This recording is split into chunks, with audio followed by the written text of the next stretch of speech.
Oi, oi. Jamie, the Jekyll Porter. How's it going? I've been looking forward to this one. Likewise. How are you? I'm not bad. Look at that. How are you? That's beautiful. Yeah, I'm always good, man. I'm always good. How are you doing? You look great, man. I'm always looking good. Yeah, that's what. Yeah, you look fantastic, mate. You look in great shape. I'm loving the belt. I'm great. I'm glad that you brought it along. Listen, I need to get my black one going. I've got the black one, and I need to defend this white one. Where's the other one? I need to sort it out with the promotion. But yeah, I got it. It's mine. So. Oh right, yeah. You can't leave like one of your kids. You can't leave one of your kids out of the video. Exactly. How you been keeping? Good. Training, feeling good, feeling fit. You know, got a lot of support behind me. So just ready to go, man. I hate the waiting part.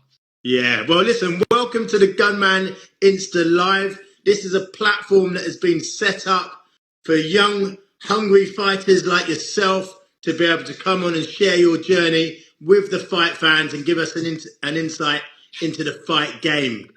So for those that do not know this man, he is a two-time DKM Plush Lightweight Champion, a ferocious puncher, a spiteful puncher, pendulum-like footwork, superb engine, and a will to win that's second to none.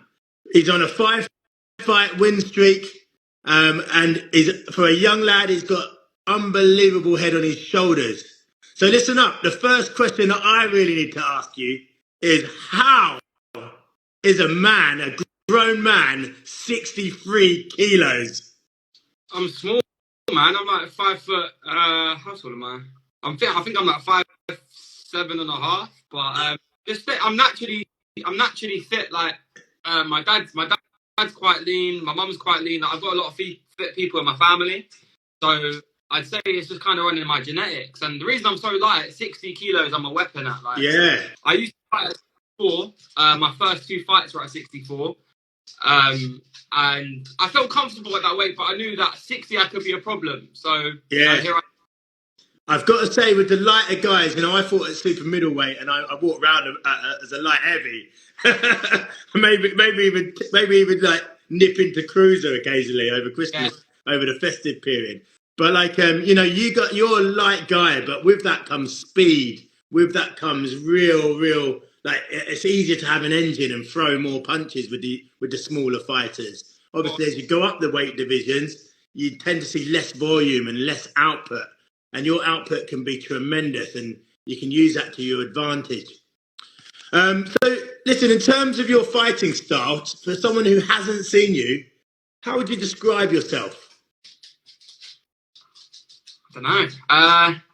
I'd say just like fundamentals, man. Like a lot of people are trying to get past all this stuff in boxing and trying to get all this sick Instagram boxing content and all this social media stuff. It's about sticking behind the fundamentals, and you know, and then you grow from there. So I'd say, I don't even know what the word would be. How would you describe your style? Front foot boxer, back foot, pressure fighter. What would you say? I can do both. You need to be sporadic in the styles you can fight in. You can fight someone. You know, they say styles make fights.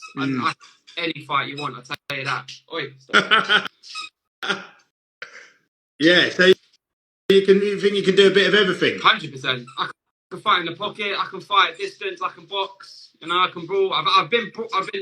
People have to put me in brawls because they know I can't. You know, they can't box me. They want to go toe to toe with me, and then they end up fucking off and trying to brawl with me. Yeah, that's fair to say. So, why is your nickname the Jekyll? Everyone always asks me this. It's I don't want to go into it too much, but it's almost like an alter ego, I'd say. Yeah, go on. Yeah, you can go into it as much as you like. I've got time for you. So like, I feel like outside of boxing, I'm very like me, like Jamie, and inside boxing, it's almost like my alter ego. You know, you got to be spiteful in boxing. Someone's in there to hurt you. Someone's in there to genuinely stick it on you, and you know what I mean. You got to be able to switch your personal life off and go into business mode, into athlete mode. Yeah, no, spot on. You're a gent outside of the ring, but you've got a dangerous mind inside of the ring, no doubt about that. You're very spiteful in your shots and in your work. So yeah, so did someone name you? Did someone nickname you that, or did you nickname yourself it? The Jekyll. Everyone always said like they see a different side of me when I'm boxing. Like it's like when they look into my eyes, it's like it's a different person. So I was like, you know what? You know, I'm like, I don't know. Some people came up with it, and I just came up with it for myself. You know. Yeah. Well, I like it, man. I like it. The Gunman and the Jekyll. That's got to be one of the most dangerous Insta lives in the history of boxing. Damn right. Damn, the Gunman and the Jekyll. That sounds savage, doesn't it? Yeah, I like that. I like that a lot, man. I like that a lot. Yeah, no, it's a great nickname. I had to ask about it because a lot of people try to go with their nickname rhyming with their surname. No, I went Gunman Graham. You know, you've got Jamie Jekyll Porter, but it rhymes nice. I like it. It's tight. Yeah, that's decent. Yeah, it's really decent. So let's talk about your toughest fight so far because you're on a 5-win winning streak. And you've been running through your division. I've seen a few fights of yours. I've commentated on a couple of your fights, I think. I've seen a few fights of yours live. And to be honest with you, I don't think you've really been tested. Like, well, you're in with decent fighters, don't get me wrong, but you've been putting them away quite comfortably. Do you know what I mean? You've been slicing and dicing them. So, so far, what's been your hardest fight in your opinion? I wouldn't say hardest, but you got to give your credits to Jay Smalden where it's due, man. Like his chin is impeccable. Like the shots I caught him with put people down. Do you know what I mean? And I caught him with some hefty shots. So that kid is strong. You know, all of them Welsh boys are strong. They come from a good little gym as well, so they're all strong, man. But I wouldn't say I've had any like difficult fights. No one wants to box me. No one can box. You know, I spend like hours on hours watching, like studying the sport. Like you can't, you beat someone who has such a high passion. You know what I mean? Yeah. So, but I mean, that's who you got the most respect for. Who's giving you your hardest test? I mean, Smalden did give you a good fight, but I felt you won every round. I think the second round we got you with a good shot, but I felt you won. I tried to give him the second round on the commentary, not give it to him. I think I was trying to say that was the most even round. But really, you won round 1 comfortably. 2, even at absolute best, and then 3 you won. I won that fight unanimous. I've won. Yeah, you won it clearly. So I wouldn't say that was your hardest fight. But anyone who's like in the fight, you've actually gone, oh, I need to step on the gas a bit to win this. Not a fight, but Salah. If you're sparring Salah or Kai, oh mate, yeah. Yeah, I'm glad those guys went home when I came down and filmed the documentary. I'm glad they went home. Yeah, gosh. I think they would have pecked me to death. So yeah, talking about your gym. So I've just filmed a documentary at your gym. Top Dog is your gym, Surbiton, Kingston area. And I've gone and seen the work ethic that goes into that gym. And you've got a lot of good fighters in that gym. Can you tell me what the gym means to you? Yeah, so I got taken down by my cousin Paul, who's my main head coach, to Top Dogs when I was getting ready for my second fight. And I just got along with everyone instantly. It felt home. My first day there, I sparred Salah and Kai. And you still went back? But this is the thing, like when you go down there, if they don't know you, we will give you stick. Do you know what I mean? We want to see if you can box. Yeah. And next day I went down there, I was like, look, like I want to, represent you guys. You guys are a really, really good gym. Yeah. The level of coaching there is really, really good. Because as I said, you see, anyone could be a boxing coach. You can go and do a level 2 or level 3 on a website and become a boxing coach. It's about the coaches that actually spend time with their fighters and utilize the skills that they may not be good at or may be really, really good at. Things, you know what I mean? Who took you down there? Who took you down to that gym? My cousin Paul, my head coach. Oh, right. And he's not your coach anymore? No, so he meets me down there. He comes all the way from Frimley. Okay. So I thought Mark Fitch was your coach. Is it kind of like can you explain like the dynamics of Team Porter? Yeah. So you've got Paul Cooper, who's my head coach. Big up Paul Cooper. That's it. And then you've got Mark Fitch. He's obviously my I wouldn't even say second coach. It's like I see him on every Tuesday, and whenever I go down to the gym. Yeah, he's a bad man. He's a bad man. And who else we got in there? Whenever I go on holiday, if I go so I have a camp this year in Turkey for 2 weeks. My old man will be training me, Mark, my dad. And then Connor Ward at the moment. He's been my secondary coach. He's been working on me with my fundamentals, stripping back everything and just utilising the things I'm not good at, or good at, and working on angles. I don't want to speak too much, but he's been perfecting my craft, man. Yeah, no, that's good. Yeah, I've seen you working with him, and your work looks good. So Top Dog's like your main gym. Your cousin, Paul Cooper, is your main sort of coach, as well as Mark Fitz, sort of joint partnership. Does Paul come to the fights? I can't remember seeing him in your corner. Does he come to your... Everyone calls him the good-looking gilf. He's got the grey hair and the class. So he's in the corner as well, yeah? Yeah. Okay, brilliant. And then obviously you've got Fitch in the corner as well with you. So yeah, it sounds like a bit of a dream team. Now I know your dad's a big influence in your boxing. So it's Mark Porter, isn't it, your father? Yeah. Yeah. I understand he's got a real big influence in your boxing, and in boxing we see many great, father-son partnerships in boxing. And I had a kid on, a professional on, a couple of months back, and he said boxing's a hard sport, but it's a hell of a lot easier with your dad's there with you. When I asked him on it, and I had to think about that. I thought, yeah, wow, he's right, because I was always like, I don't know, how can you have your dad in the corner? You can't tell him to F off. When I said, go for a run, and you're like, no, come on, mate, I'm not up for that. I'd find it difficult working with my father.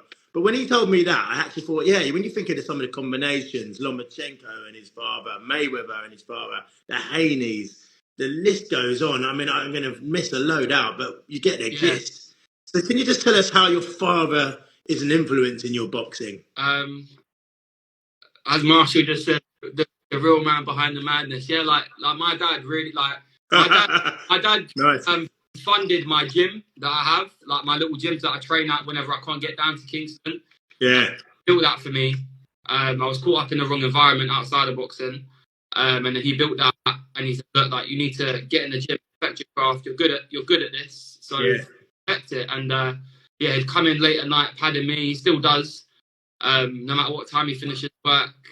And then, it's always good to have someone that you can talk to. Like, if you're having a shit day at training, you can, I'll WhatsApp call him and I'll tell him, look, I don't want to go training today. He'll go, look, you need to. You need to have people in your corner tell you either you're doing shit and you need to step it up, or you're still doing good, but you still need to step it up. There's no level with boxing. You always keep learning. Yeah.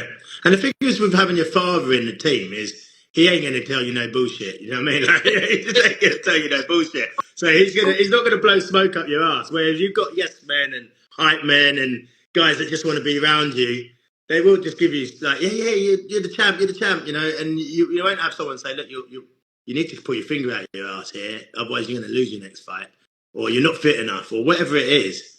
You need that. Every fighter needs that. I've trained with friends before, and it's just been a bit of a laugh. But when you train with someone who's disciplining you and someone you respect, it's a completely different camp. Would you say? You hit the nail on the head. Like my circle, I don't go out. I don't drink. I don't smoke. I don't go out. Like all I do is when I say boxing is my life. I'm not even taken a piss. I come home. I watch boxing. I come home. I go on a run and I'm listening to boxing. I'm even listening. I can't even see it. And the thing about a circle is like, even to the small things, like my mum does my nutrition. She helps me out so much with eating the right things. If you don't eat the right things, you go to the gym for sparring. Yeah, I get you. Yeah, that makes sense. It sounds like you've got a fantastic team around you from what I can see. That's really special, and that's half the battle is to have a good team. So how comes Connor Ward's been brought in? I mean, he's for anyone who doesn't know him, he's a really highly rated pad man and coach at a top gym in South London. Why have you brought him into the team at this stage and just for this fight? Yeah, so I was recommended Connor by a few friends of mine. Obviously, I'm always watching pro boxing, so I know about Isaac, I know about Ollie. and I've always kind of admired, like, they're from the area that I'm from, Brixton, like, it's all the same, South London pretty much. So I was like, do you know what, you know, I want to kind of get in the circle, you know, to admire. Like, when you admire people, you wonder how they do it. What's their work ethic like? You can learn from people like this. So I got in touch with him, and he replied within the same minute. He's like, look, like, I've seen your stuff, you're cool. Come down the gym, we'll sort something out. And then I got in a one-to-one with him. And listen, I've been around with loads of different coaches, pro coaches, amateur coaches, and all that. And Connor really, really stands out. He's got a really, really good eye for it. And the first session was just literally picking up on everything I was doing terrible. And no one's ever done that with me. Yeah. And that's why I kept coming back, because you're not perfecting what you're bad at. Yeah. You're not most bad until you get caught. Yeah, 100%, mate. 100%. I'm glad you said that. Do you know how many people I've said that to? Even in business or in boxing and everything in life, people love to just do what they're good at, and they forget to train at what they're weak at. So they'll have a good hook and they just spend their whole time hooking. You know what I mean? Like, why don't you try work on the punches you're not good at and the things you're not good at? And that's how you become more complete. So it's really refreshing to hear you talking like this. Do you think you're going to continue working with Connor, just regardless of the result of your next fight? Yeah, 100%, man. Like, even outside of, like, training, I always speak to him about, like, if I'm studying boxing and I don't understand why that person's done that maneuver, or if I'm looking at a drill and I don't understand the benefits of the drill, I'll send it to him and he will reply. Like, you see these coaches out here that are, like, you know, they go on like they don't reply to people and all this social media gets to them. It's not about that, mate. I don't do this for social media either. I do this because I want to box. Yeah. You know what I mean? Yeah. So who's your hardest sparring partner? And you can only name one.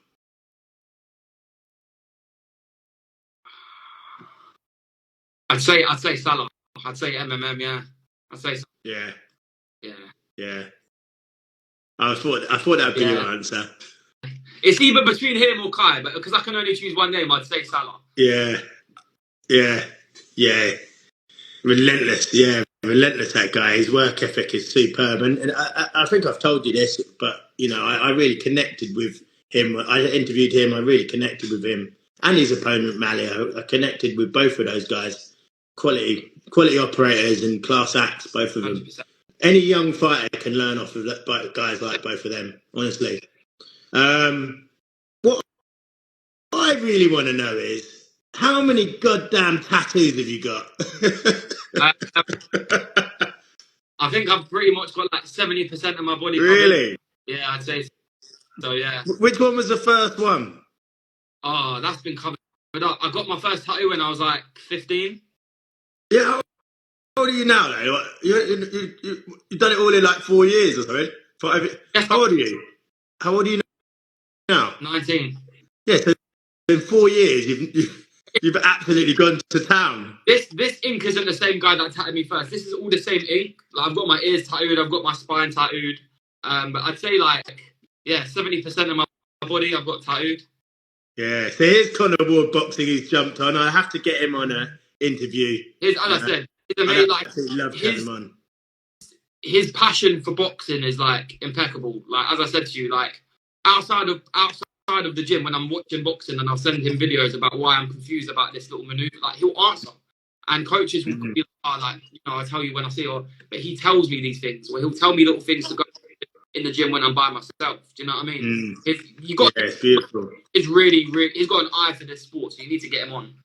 Mate, I'm outside watching him, and I'm watching you do pads. And, well, not just you. I watch a few fighters working with him, and I want to get my ass down there. I want to get my own ass down there and have a little tickle. But then I realise I'm a bit overweight. I'm a bit old.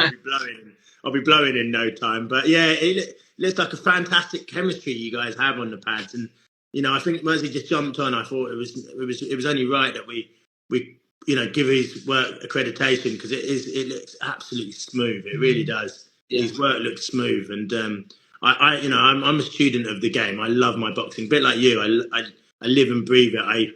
I watch all the old school fighters like Jack Johnson, Jack Dempsey. I've been to like Hay Klitschko, Froch versus Kessler, DeGale Groves. I went to Triple G, Brook. I go to all the big fights. You know, I went to Usyk, Joshua. You know, I'm always studying. Even for the unlicensed game, Yeah. I know the roster, like I know the DKM roster better than the promoter. You know, like the guy would be like to me, "Oh, is it what fighters we got this way?" And I tell him because I just love studying at all levels. And I'm speaking with Quest fighters, I'm speaking with DKM fighters, you know, and so now you know Mali's come on my radar, so I look at the Coventry gym, and I'm always just researching it, and I love it, and I look at the work you guys are doing there, and it's fascinating. What I wanted to know then, so which tattoo was your first tattoo then? We don't want to, we're skirted off the issue here. Which one was your first one? Let's have a seat. Let's have a seat. Part of my arm. So what you got there? Boxing hand wraps there. Hold on. What you've got? Boxing hand wraps there. You got the moon. You got my brother and sister's name. One of my brothers and sisters. I need to get them all. I've got like 6 siblings. A butterfly. Yeah, you can't miss a few out. I'm surprised they haven't kicked your ass. Oldest, so it's all good. Yeah. But yeah, it just goes all the way up, mate. Like I've got tons. My favourite one would probably be my. I like Adam and Eve. I've got the story of Adam and Eve here. Yeah. Shit, man. I got tons. Have you? Which one hurt the most? Which one hurt the most? The spine. Oh, good. Yeah. I mean, I've got no tattoos, but I've heard. What about the neck? How's that feel? I couldn't feel it. Couldn't feel it at all. Oh, really? Wow. Okay, back to the boxing. So listen, I mentioned that you've got an engine that Lewis Hamilton would be proud of. What is the key in boxing to having such a superb engine so that you can do what you want when you want, in your opinion? In my opinion, I don't know. Like, I think it's alternating your patterns of like when you adjust to things. Like your stamina you never want to adjust to a specific type of stamina, i.e. just swimming or just sprints or just hill sprints, because then you'll get boxing can go from here to there to like it's a sporadic type of stamina. So I'd say I do a lot of sprints. I love my sprints, man. Like everyone struggles to keep up with me. I've set the treadmill on like 21.5. Like I think the hill sprints definitely really like in terms of topping up the engine. Why is it frozen? There we go. Yeah, I'd say hill sprints and sparring. Yeah, absolutely. There's no replacement for like the real life stuff. So guys, anyone who's in the chat, feel free to pop Jamie in any questions, and we'll ask the Jekyll some questions. It doesn't need to just be my questions, so feel free to jump in and ask him any questions, or just let him know anything that you want to say, and I'll read it out to him. No problem at all. Again, if you're not following me, follow me. My platform is to help and support fighters like Jamie. I'm hoping I can get this guy on for all these big fights. So any fighters that want to come on and share their journey, or just have their say and let things off their chest, follow my channel, and that's what we're here to do. We're here to support the fighters. So let's get on to your next fight, because this is what everyone wants to know about, and I've got to get straight into this. And I want to know about it too as well, of course, and because it's my show, I can ask you. So, next fight, I think your acid test. I think you've got the biggest assignment that you've had yet. You're fighting a guy called Radu Costi, who is a hard-hitting southpaw. He's from Evolution Gym in Coventry. He is a stablemate of Jay Malley, who is fighting your stablemate, Triple M, on February the 9th, Indigo O2 Arena. What do you know about this guy? Have you seen a full fight of his? I've seen everything. Because there's not much about him. There's not much out there on him. There is when you're me, and you can find everything. Yeah. So you've seen enough. Yeah. I like studying my opponents, but I've been really, really kind of relaxed for this one. I'm kind of just wanting to get in there and get it done with, man. He's a really nice kid as well. He's got a lot of potential, but I don't really see it being an issue, I'll be honest with you. Yeah. Would you say, what can you explain to us about his style from what you've seen? I don't know. Like, he slaps to the body a lot. I don't know. It's nothing special, man. Yeah. Like, yeah, I'm not, you know, I'm very respectful. So, you know, he's a lovely kid, but it's not really a lot of boxing talent with it, you know? Yeah, I mean, I certainly think he throws wide, but he's powerful and he does throw in volume. I wouldn't say powerful. Look at the people he's been fighting. Well, yeah, it's hard to judge. There's a guy with multicoloured hair, for fuck's sakes. I mean, like, so I wouldn't say powerful. You know, you know, Kai's just joined the chat. Yeah, there's my guy, Kai Christie. I like Kai Christie. When you talk about powerful, you talk about him. He fucking hard. Now, this guy's got sledgehammers. Yeah. Hey, Christie, I'm glad you went home when the sparring kicked off at Top Dog the other day, mate, because I can't be bothered with you and Triple M pecking me to death. But yeah, that was good fun though. It was really good fun filming that documentary. I'm trying to get it dropped soon. I'm not going to announce a date here now, but I'm working on getting that out very shortly. It is coming soon, guys. It is coming soon. But I really like Kai Christie. I like all the lads in your gym, actually. You've got a really, really good bunch.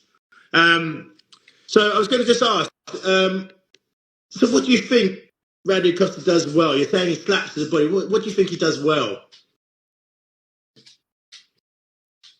I can't answer that. We'll see on fight night. Yeah. You know, like what attributes of yours do you think is going to cause him problems? We'll see.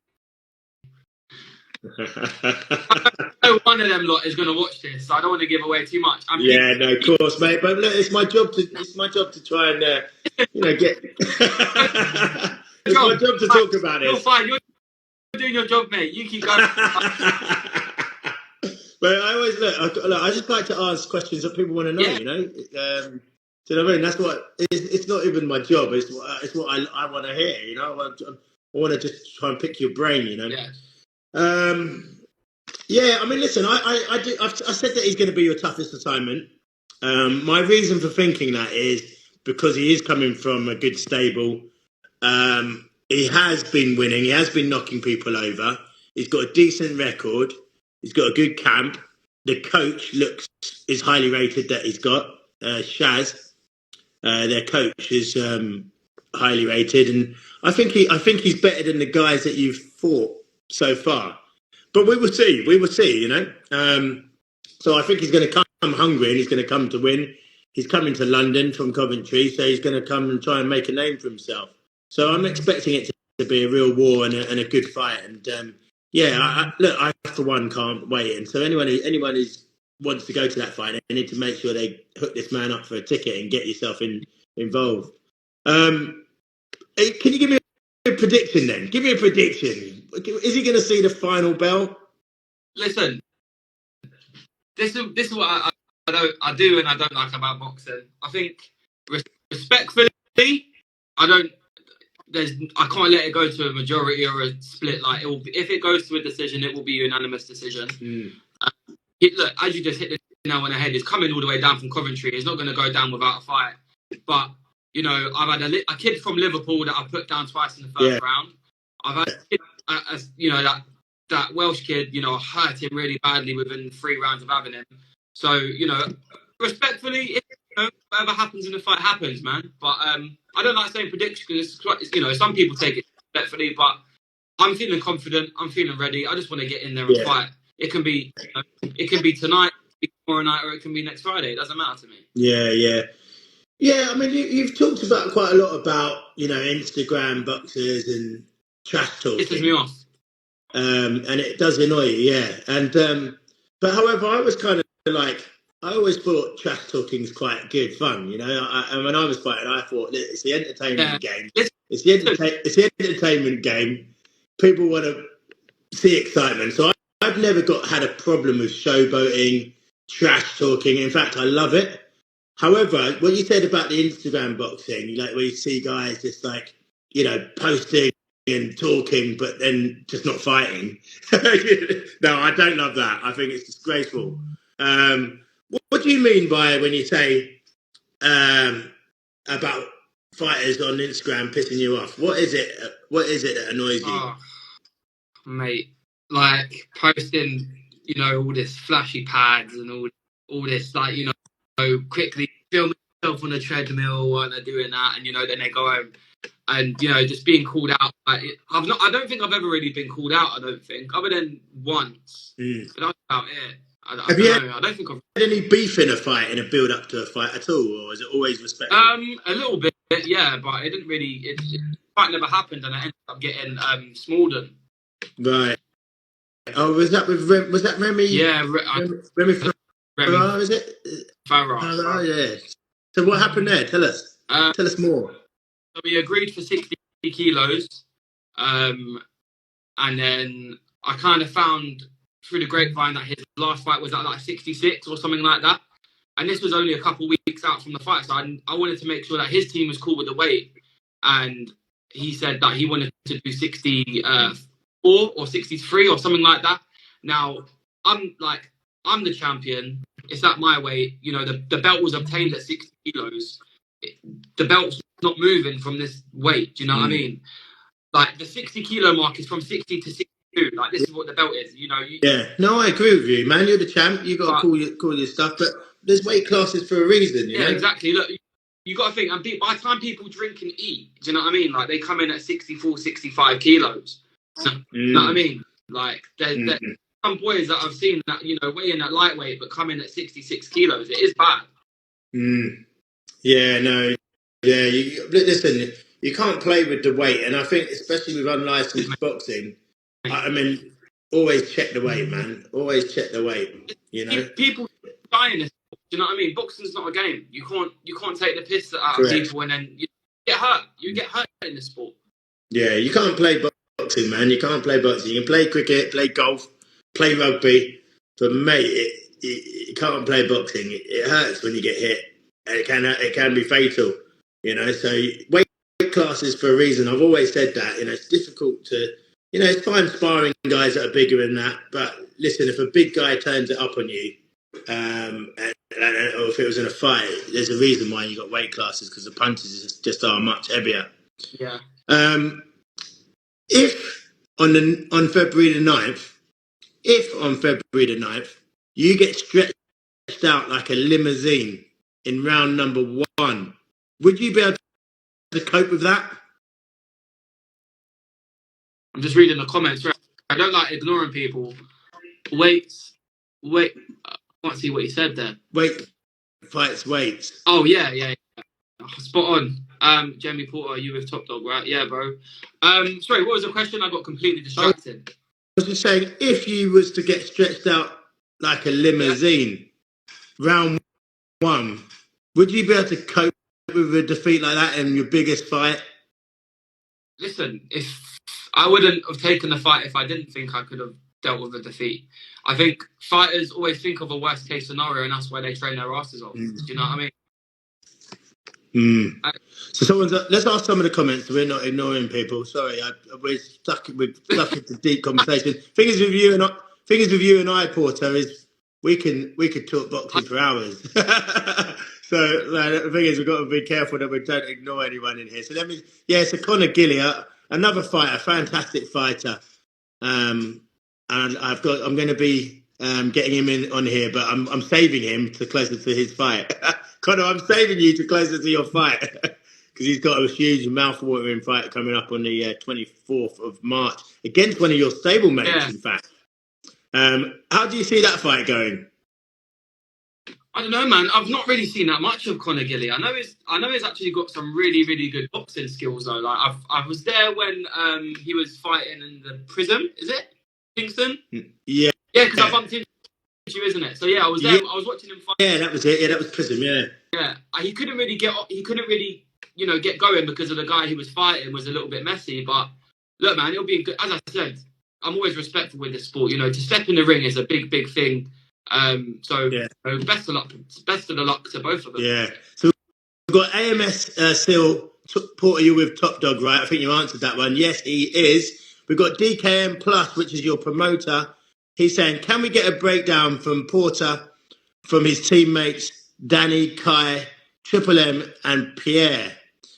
So give us a breakdown of, I reckon, just a sentence on each on Danny North. What would you just say about him? Just a quick sentence on each, and then we'll do Kai, MMM, and my ADHD can. I'm just sporadic. His attack he always comes forward. Yeah, mate, I've noticed that. I noticed that firsthand. Yeah. Kai Christie. Absolute machine. Triple M. Fucking workhorse. And Pierre Strutt. Animal. Yeah, mate, they're all animals. They're all really good fighters and all good guys. So AMS Seal saying top dog, coach of the year, Mark. Brandon Jensen, what's up, lads? Big up, Brandon.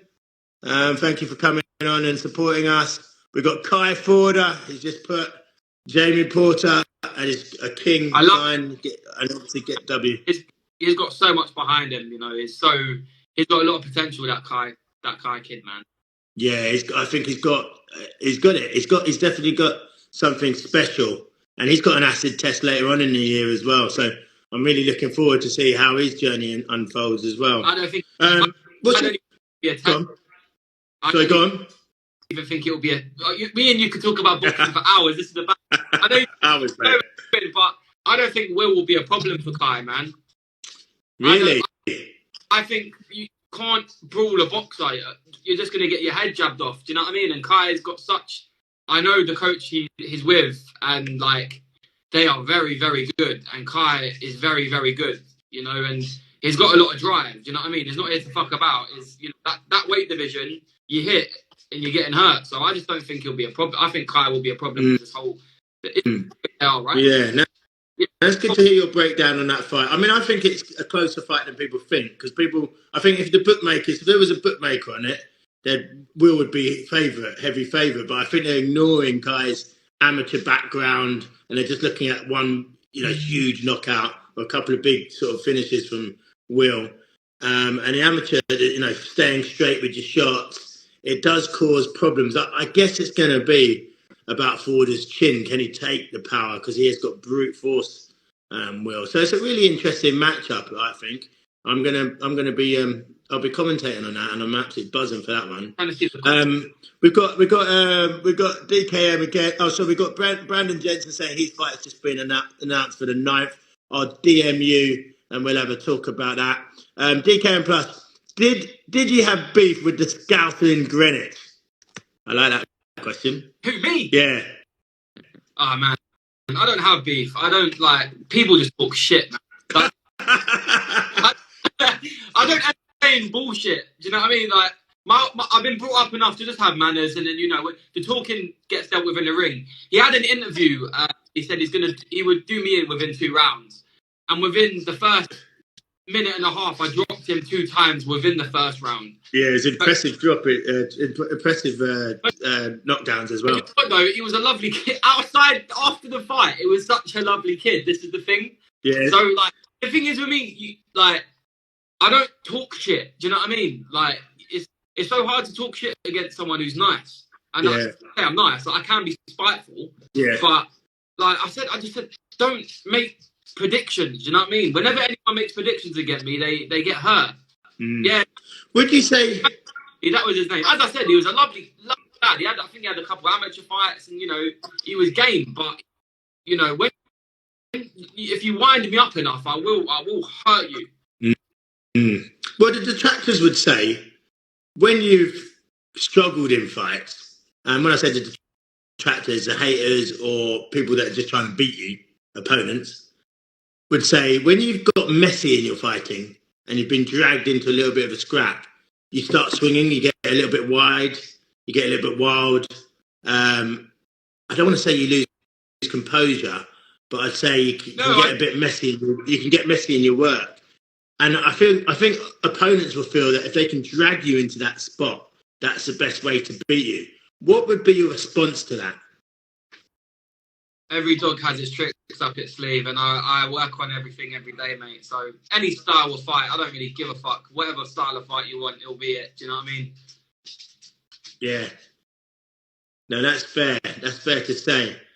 So have you found when you've had disappointing performances in yourself, Yeah. Not my opinion, but when you've come out of a ring and you maybe felt, I could have done a bit better, and you've had, felt you. Have you found that's been when you've been dragged into a bit of a scrap? Yeah, I'd say so. Like, but when you first start off, you kind of the battery left. I'd say, yeah, I don't know. Like the only tall person I've fought was on Quest, and he knew he just couldn't box me, so he had to kind of, just go into a brawl.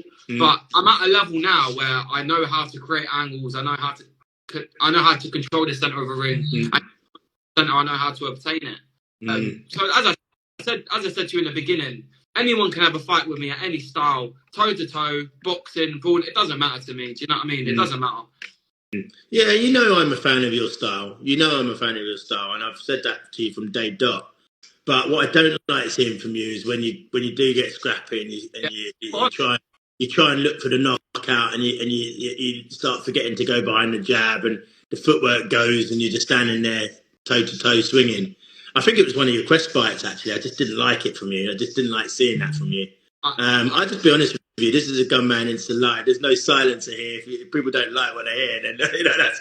But when I like seeing you at your best, you're nice and compact. Your feet, like I always keep saying, pendulum like, because you've got this nice little step back with your back foot, where your back foot shifts back and comes in and out. I mean, a lot of fighters would use their front foot to gauge the distance. You kind of use your back foot to maneuver yourself out.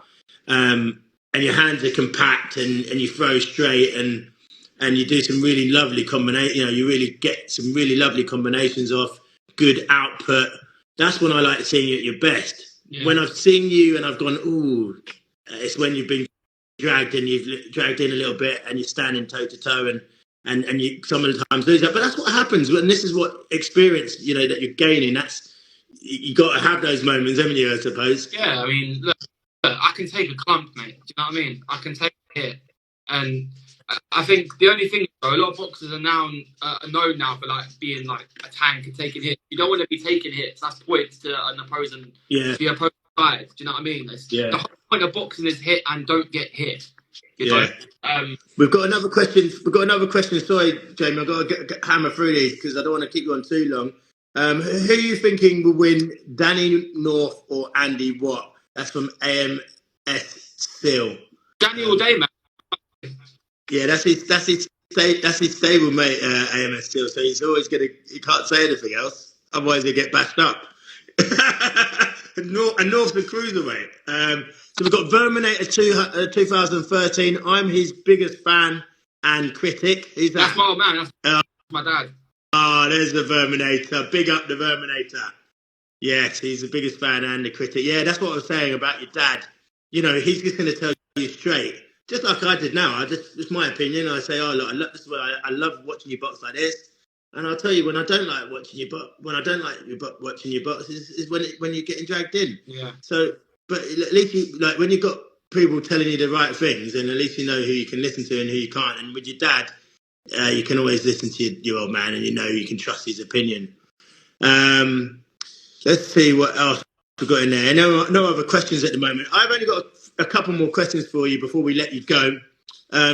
I just want to get your thoughts on the Triple M versus Jay Malley fight. And I do want to say hello to Tasha J, who's just come in, who I've interviewed yesterday. What a lovely lady she is. I don't know if you saw her interview yesterday. It was absolutely brilliant. Honestly, I was buzzing from that. But yeah, what's your thought on the Triple M versus Jay Malley fight? And I know you're going to be biased, but yeah, just let us know what you're thinking. I'm never biased. I think boxing, you need to be fair, man. Do you know what I mean? So yeah. I've seen a lot of Jay Malley, and I know Salah quite well. I just feel like the people that Salah have fought compared to the people that Jay Malley has fought is like completely different. Like Salah's fought like Seb Hallett. The sparring that Salah gets is, I'm not going to speak too much because I've been like giving insight in camps and stuff. But like, as I said, I've got eyes and ears everywhere, and I just feel like Salah's had such a higher level of competition. Yeah. So I think, I don't know, because they're doing 6 threes, no? Is it 5 threes, I thought? 5 threes. But these things are changing all the time. I literally, because I commentate on it, I literally get a card on the night. because sometimes these things are getting negotiated. But last I heard, it was 5-3s, but I may be wrong. 5-3 stops the draw, so that'll be good.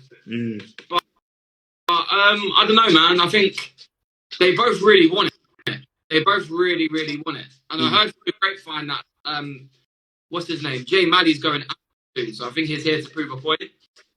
Yeah. He's going where, sorry? I think he's going amateur. Yeah. I think he's got one more fight. I mean, he's got another fight sort of 3 weeks after the Triple M fight in Coventry, which I understand is a bit of a grudge match. I'm always a little bit sceptical when I see someone with a fight after a fight at any level, because it's almost like have you got your eye on the ball? Now, I'm not saying Mally hasn't, because I've connected with him really well on it when we interviewed, and he's a serious operator and he wouldn't take his eye off the ball in such a big fight. But it's always, for me, I always think, why have another fight? But that's what young kids do these days. You know, I'm from the older era. You know, I'm retired now, and I'm always one fight at a time. But sometimes now the younger kids, bang, bang, bang, they're lining them up just to get that experience in. You know. Yeah, man. Like, I want to get out as many times as I can this year. Yeah. Well, I was just going to actually ask. I was going to ask a question. It's.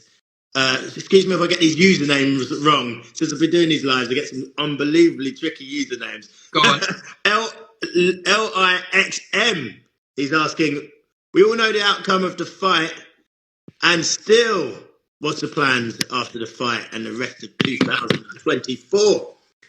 So what's your plans for the rest of the year? What's the plan for the rest of my year? Trying to just get out as many times as possible, as I said, man. Yeah. How many times can we expect to see you out? 10. 10? Yeah. 10? Yeah, at least. At least. It's got to be done, because, like, you know, I'm not one of these boxers that will get out 2 times a year, like, you know, once in the winter and once in the summer. You know what I mean? What have you done to the camera? I don't know. It's gone a little bit funny, isn't it? Yeah, you moved it. It was good with your belt in. I quite like the belt in there. Listen, I sleep with this belt, I'll tell you that, man. Get it back in there. I can't wait till I've got the black one to match it. Yeah, look, well, Alan Plus has just jumped on, so tell him to send it in the post. Yeah, I need to sort it out. I think I'll just sort it out with him next Friday, but I said, they call me the Oreo maker. I got the white one, I got the black one, so I call it. Yeah, you know what I mean? Yeah, he needs to put it first class, doesn't he? Recorded delivery, you know what I mean? Yeah. So listen, final message now for your opponent on the 9th of February. What do you want to say to him? May the best man win and good luck. Look, your dad's there. Sort that second belt out, Mr. Plush. Man, look. Now that's when it's good to have your dad in the corner. You need the black one, man. Yeah, absolutely. As I said, get on it, Alan. May the best man win and, you know, good luck. But yeah, that's fair. And can we have a final message for the fight fans that are going to be turning up, buying a ticket, and supporting you on the night? It'll be a good show, man. Obviously, like, you know, I love my fights. I love performing, and I love putting, like, I always take the time to say hello to everyone. Like, do you know what I mean? Like, this time of year, everything's expensive. So even if I sell 1 ticket or 100 tickets, like, I appreciate it a lot. Do you know what I mean? Yeah, bless up. Yeah, that's brilliant. All right then, Mr. Porter. Look, I've kept you good 45 minutes plus, and I don't want to take too much of your time. I know you're in camp. I know you're 9 days away. The press conference will be getting announced very shortly. I will not say another word, but I will be at that. And I will be at your fight as well. And I really look forward to it. Conor Gilly is just saying, good luck, bud. Looking forward to the show. And that's a really nice cheers, bro. message. And it's great to see that some of the respect you've got from some of the other fighters as well. So listen, best of luck, Jamie Porter. Keep on doing what you do. Keep on smashing them up. And, you know, I want to see you involved in a really good fight on the 9th of February. So enjoy yourself. I shall speak to you soon, and best of luck for the rest of camp. Thank you very much. Lovely to have you on. Thank you very much for coming on. Likewise, mate. See you later. Soon.